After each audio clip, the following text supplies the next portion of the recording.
Hello, ladies and gentlemen, and today is going to be another interesting one. We have some looting going on in Florida. Most not by the Floridians themselves, but by actual looters, illegal ones, illegal immigrants that are specifically looting in Florida. And Ron DeSantis is not quite happy about this at all. And then some of the things that are happening to non-citizens in the state of Washington D.C. or Washington D.C. in general, because it's not looking very good. I'm going to let you guys all know what the type of insanity is and what it really pertains going forward.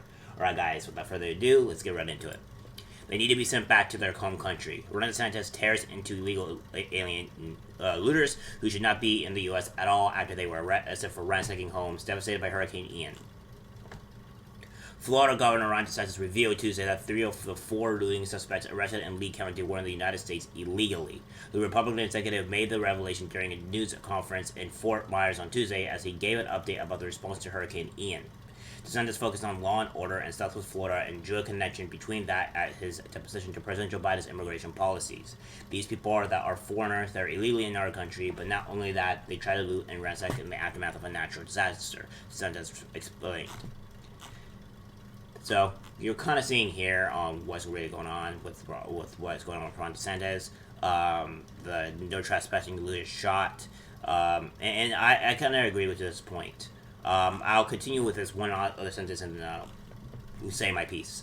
They should be prosecuted, but they need to be sent back to their home country. They should not be here at all. The 4 men were arrested on charges of burglary of organized of unoccupied structure during a state of emergency, according to online jail records. The individuals aged 20 and 33 were booked for ransacking, devastating homes and businesses on Fort Myers or Beach while they suffered in the wake of the raging torrent. All 4 looters were arrested on September 29th, but documents reveal that they were released after posting $35,000 bail bonds each. These are the culprits here. So yeah, here's what we have here in this specific reality. We have Democrats right now that are having an open border. They're justifying the open border, and now we have illegal immigrants coming in and ransacking and destroying people's lives or looting people's stuff to essentially harm their lives, and they're not even a part of this country. And this is disgusting, and we should have a secure border, because maybe that might solve a lot of the problems that are happening. Now, you people think that this is okay, which is absolutely disgusting, because now we have these people committing 2 problems here, breaking 2 laws. Well, multiple laws in this case, but you get what I mean. We have a group of people that are breaking laws by entering the country illegally, and then we have them also coming in and robbing, looting, etc. to the people of that actually gone through hardship. These are not people that I want into my country. These are not people that I want ever to be in my country. Why? Because these people don't care about others. They actually don't seem like they do care about others, because after a tragedy has struck, they have gone in, looted places that was destroyed by a natural disaster that was completely out of their control, and they didn't care, and they still went in and did it anyways.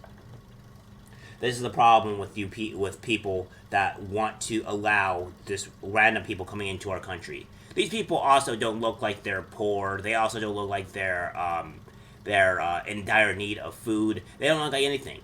They are people that seem to only want to cause mayhem and destruction to others. Do not care about how other people are. Yeah, it's quite disgusting in this aspect that we live in this society to where these people are allowed to just run free, be able to get jail out of bond and stuff like that, and still cause mayhem. It's disgusting. And this is kind of the reality that we're living in. The oldest looting suspect in Omar Omega Ortez, he lives in Milwaukee, meaning he traveled at least 50 miles from Fort Myers Beach to ransack the ruinous shops and homes of Hurricane Ian's wrath. Valerie Celeste Sasado Mina, 26, made her way from her home in Cape Coral, which is at least 40-minute drive to the Florida coastline. The youngest suspects who were arrested for looting seem to be related. Brando Mercado Araya and Steve Eduardo Sanchez Araya, the young men, both aged 20, traveled from the same address in Cape Coral, both before finding themselves booked in Lee County. All 4 suspects were booked for the same crime, burglary of unoccupied structure during a state of emergency, and will face a hearing on October 31st at Lee County Circuit Court. So, that kind of amazing that this is happening. Desantis has taken a hard line against looters since Ian struck in the Sunshine State and told of a sign he saw in the city of Punta Gorda. They boarded all the businesses, and there are people that wrote on their plywood, "You loot, we shoot," Desantis said. At the end of the day, we are not going to allow lawlessness to take advantage of the situation. We are a law and order state, and this is a law and order community. So do not think that you're going to take advantage of people who suffered misfortune. Desantis has taken similarly hard line when it comes to immigration, and last month was instrumental in sending 48 Venezuelan migrants on flights from Texas to Martha's Vineyard in Massachusetts. Yes, and to add as well, by the way, that what a lot of people don't seem to be getting, or that the far left don't seem to understand, or people that are ignorant of it, so I'll try to clarify. The reason why Ron DeSantis sent them to Martha's Vineyard is because Florida does not have the capacity to hold all these thousands upon thousands of illegal immigrants coming into their state because of the open border. They do not have the capacity to do this. So what they did is they sent them to places that can actively house them, that are sanctuary states, and that are allowed to house these type of people, that will give them the benefits and all the stuff that they can, that Florida cannot. So, in all reality, Ron DeSantis has done some help to these people by giving them to places that actively want to help these people and can help these people and will help these people. The Democrats came out and started saying that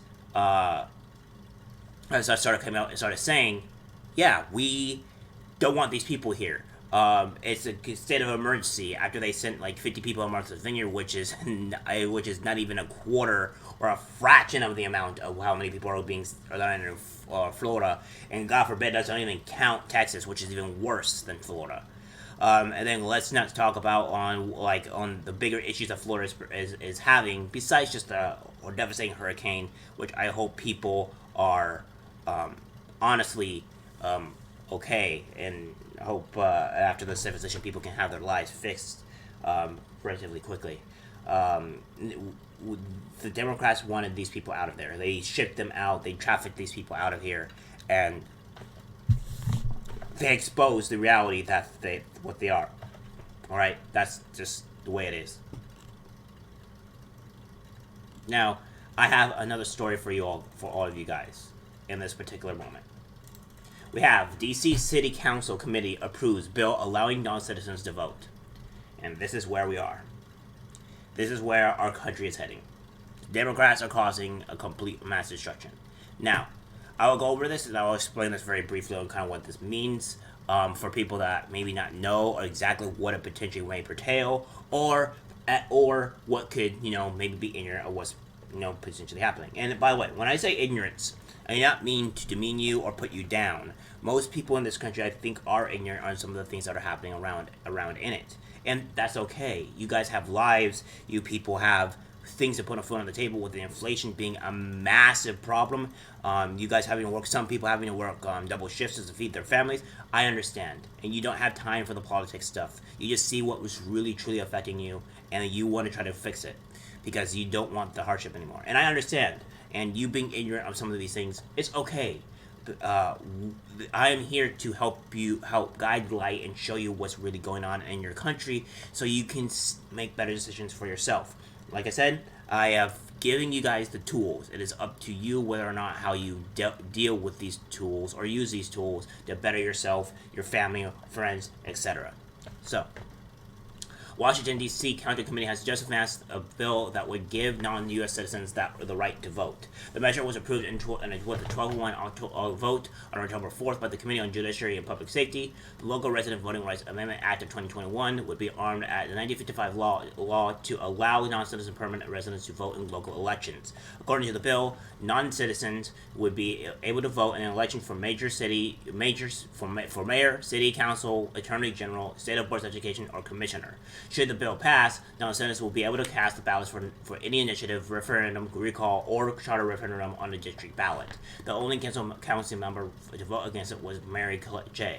This bill is eminently supportable, except for one aspect about it, she said. According to The Hill, and I asked this question of the committee as a whole, could someone who took the bus from Texas or was put on the bus from Texas or wherever and dropped off the vice president's property and then remained in the District of Columbia for 30 days and was 18 years old, could that person then vote in our local elections? And the answer was yes.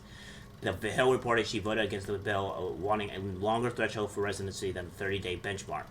After committee's members advanced the bill, they issued a report commending the full city council approve the law, citing and in part racial equity. B 240300 is the next step in the expansion of the franchise. The purpose of the bill is to expand voting rights in local elections to otherwise eligible residents of the district who are not U.S. citizens, lawmakers wrote in the report. They also explained that the bill, as introduced, would only expanded the right to vote to local permanent residents, and that the committee amended the bill's provisions to include all non-citizen residents, and it does not distinguish between arbitrary immigration statuses. The committees attached a racial equity impact assessment from the Council Office of Racial Equity that was a factor in their decision making to approve the new law. Bill 240300 will likely improve political representation and civic participation for non-citizen residents of color who meet the district's local election over eligibility criteria. The assessment stated, while CORE is not aware of data that explicitly collects the racial ethnic identities of the non-citizen residents in the district, CORE recognizes that many non-citizen residents may identify as black, indigenous, blah, blah, blah, blah, blah, or as any other individual color. Okay. I know this video is going a little bit long, so I'll try to wrap it up quick. What this particularly means is, and I'm going to put this into kind of a more of a perspective if you didn't really understand. That means somebody like, say, from China can come into here with a visa, or rather they could come here on any type of measure or whatever. They'd be legal, obviously, because they're here on the visa. They can vote for whatever they want. Say, for instance, a vote comes up and it says, sexual assault is now on the table to be legal. They can essentially go in, vote for, say, yes, I want this on the table, and then not even be part of this country, not even be a citizen, and then leave. That is what it's like. Of course, that's an extreme, right? But I painted to an extreme so you can actually understand on how bad that is. That means people around the world can come into our country, vote for whatever policy that is possible, and then immediately leave, not being a part of this country. That's how bad this is. That's how bad what our country is starting to become. The reality is that the Democrats are doing this to hurt us, hurt the people, and after what we see here with the looting and all this other stuff, you can bet that this is going to have a massive negative impact to our citizens, to our country, and the people that are here. And I hate this, and I'm gonna have to say it. You Democrats have voted for this. You keep voting for things like this that is going to keep on happening. Open your eyes and understand that if this bill passes through, it's going to cause a massive problem in our country, to where people can just vote randomly for things that should not have been voted for because they're not a part of this country. We need to be able to fight back. And the only way to fight back is to realize what's going on in this country and not vote for people that are trying to put these insanity type of laws into place. If you don't believe me, let it pass and see what happens to you and your family and what happens to this country, because you won't like it when it does. Alright guys, that's it for the video. Like, subscribe, share. As always, take care.